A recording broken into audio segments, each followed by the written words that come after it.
Hi guys, take two here. Apparently I had some internet problems, so I'm trying this again. Um, I'm looking at a game I played last week at the Metro West Chess Club. Uh, I've been trying to learn about the Veresov opening because as an Uber driver, I don't necessarily have time to study a lot of opening theory.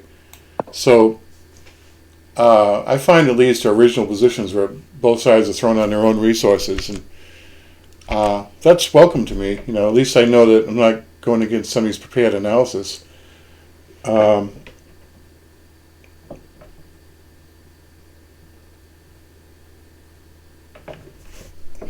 yeah, I guess my stream's live. I don't know. It says it's live. So anyway,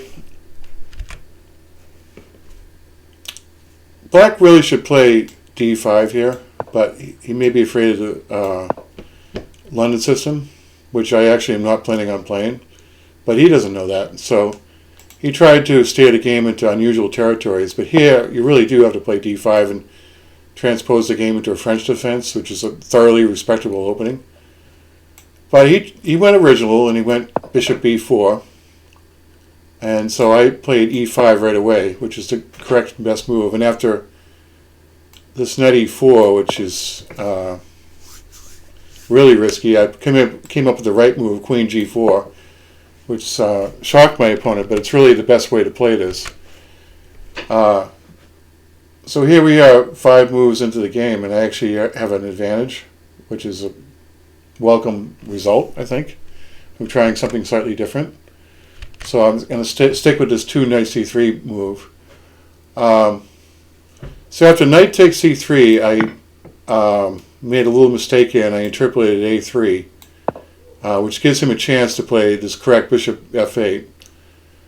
Let me get rid of this best move arrow. It kind of annoys me. How do I do this? I don't like it when the screen is smarter than I am. So this bishop f8 would save a pawn and keep his dark squared bishop. What I should do is capture the pawn right away, and it more or less leaves a similar position, but I'm up a pawn. So, but after a3, so I'll remember that for next time. After a3, he played the imaginative knight e2 check, which I never even considered. And so I grabbed his dark squared bishop, and he took mine. And I interpreted queen takes g7. And after rook f8, rook takes c1, I have everything that you can hope for after 9 moves. I'm up a pawn, better control of the center, and his king is unsafe. I mean, you can't really ask for too much more from an opening, so I was very pleased with this. He comes up with the only try to keep the game alive, which is queen h4. This is really the only move. But after a few moves, I was able to force the queens off the board. Well, not force, but more or less.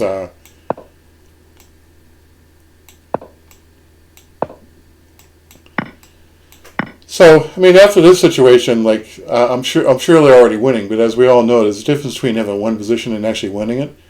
So this brings me to my second topic: is that what I've learned is that when I have an advantage, I have to be really patient and not try to rush it. And more important than anything is to try to keep the pressure on and not rush things. Like, I would say keeping the pressure on is even more important than winning more material. So here I saw an opportunity to reposition this knight. Like, sure, I could play bishop d3, but this knight, it gets nicely repositioned here. So after this, I've actually put the knight on a nice square.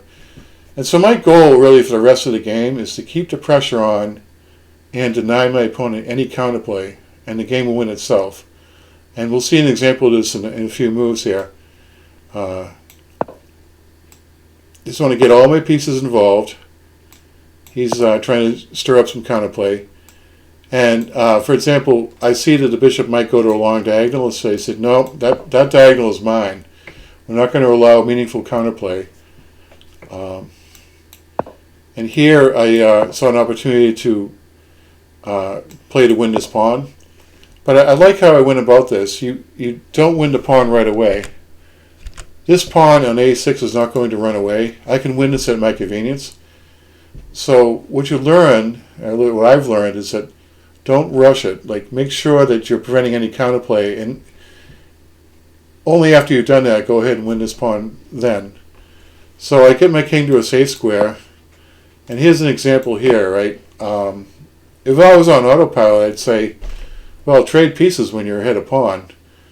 But why should I trade this active knight for this passive knight? I kind of like what I did here instead, and I said I'm going to keep you bottled up. So we very slowly start to pile up on this a6 pawn. Here he's hoping I'll take the pawn en passant, but I refuse to do so because the golden rule in such situations is no counterplay. So I like it if the king side is closed. Like, I'm just going to win the queen side pawn at my convenience and be up 2 pawns. So here we go, rook he1. He plays c6, maybe so he can keep his bishop on the board. Now we start to pile up on this pawn. Here he defends it, right? But with all these weak squares, right, it practically is beckoning the knight to come in and occupy them. So he's trying to get his knight back in the game here. Bishop, knight, e7, etc.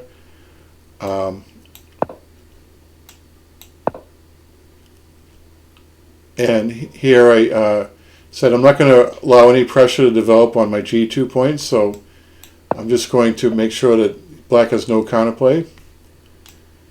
Like, this a pawn is not going to run away. I'm going to win this at my convenience. So here he might play f4, so we're going to play g3 to discourage that. And now and only now do I proceed to win the pawn. So black is desperate, understandably so, to get some counterplay going. But after the no-nonsense play to win a pawn here, and